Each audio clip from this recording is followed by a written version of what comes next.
Today in Beijing, China's foreign ministry held a press conference addressing the escalating tensions with the United States, centered on President Donald Trump's recent decision to create a blacklist targeting countries alleged to unjustly detain American citizens. This controversial blacklist reportedly includes China, sparking strong condemnation from Chinese officials. Lin Jian, spokesperson for China's foreign ministry, took to the podium with a resolute tone, firmly opposing the U.S. accusations. He stressed that the remarks made by certain individuals in the United States are entirely misleading and motivated by ulterior intentions.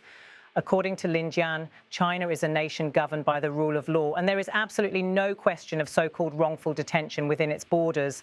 Highlighting what China views as hypocrisy on the part of the United States, Lin accused Washington of monopolizing practices like wrongful detention, arbitrary detention, coercive diplomacy, long-arm jurisdiction, and unilateral sanctions.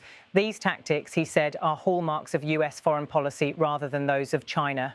Turning to the specifics of the blacklist, Lin Jian emphasized that China continues to welcome citizens and enterprises from all countries to visit and conduct business, reassuring the international community that their safety and lawful rights will be guaranteed in accordance with Chinese law. This message aims to alleviate concerns among global investors and travelers amidst rising geopolitical uncertainties. In an equally significant announcement, the Foreign Ministry confirmed the imposition of sanctions on Hei Seki, a Japanese lawmaker originally born in China who obtained Japanese nationality after moving abroad.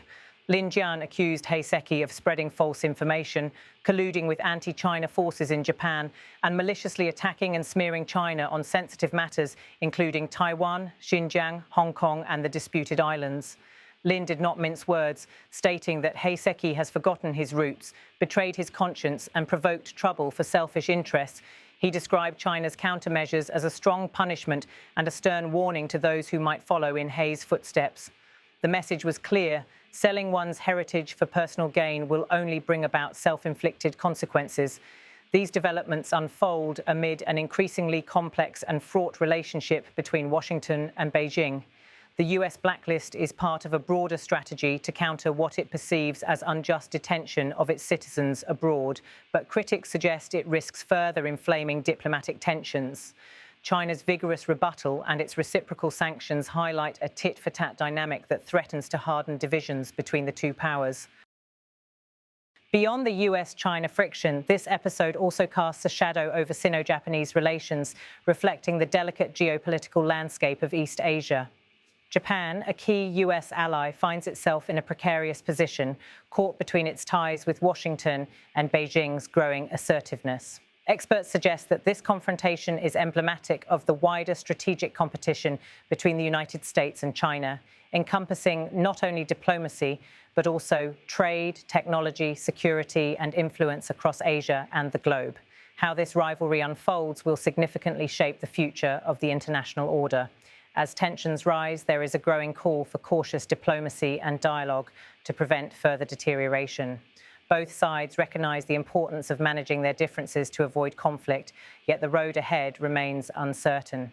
In the meantime, China's insistence on sovereignty, law, and the defense of its interests appears unwavering.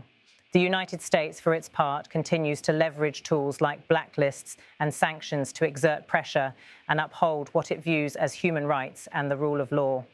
The global community watches closely as these developments unfold, aware that the stakes extend beyond bilateral relations to the stability and prosperity of the broader international system.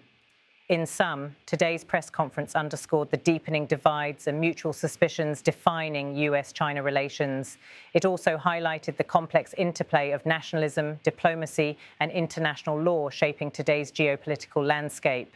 How these forces will be reconciled, or if they can be reconciled, remains one of the defining questions of our time.